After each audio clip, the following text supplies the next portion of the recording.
Жил-был мужик с женой в былые времена. Бедна их жизнь была, убога и скудна. К тому ж баран с козой кормились у людей, но были все равно некормленных худей. Гляди, жена, сама, барана и козу нам прокормить не вмочь, пускай уходят прочь. Несчастные, пошив один большой мешок, пустились в путь, куда укажет пасашок. Идут они молчком, какие тут слова.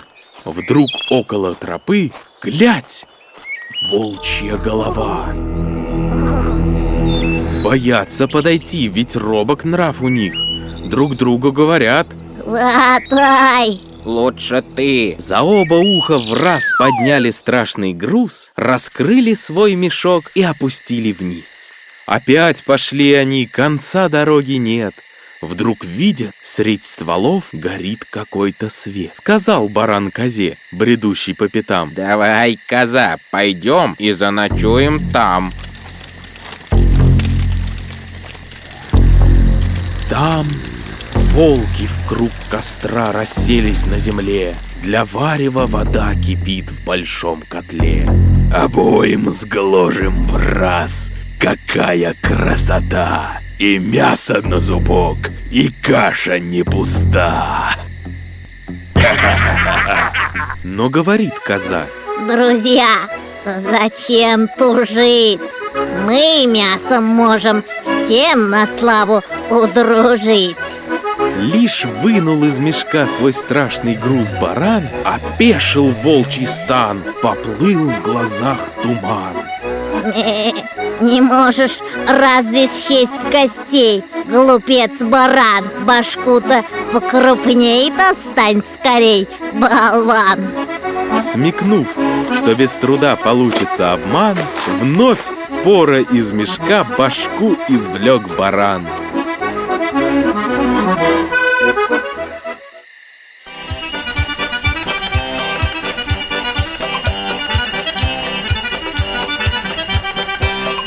Не нужен ужин им и не нужна еда. Одна лишь мысль у них: куда бежать, куда? Поднялся с места вдруг огромный старый волк. Сказал: я принесу в котел еще воды, сгорит ведь ужин наш.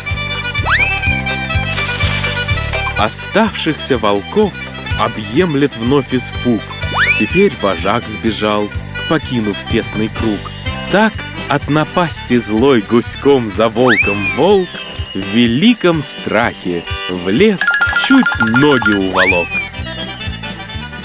Насытясь, от костра не вздумали вставать.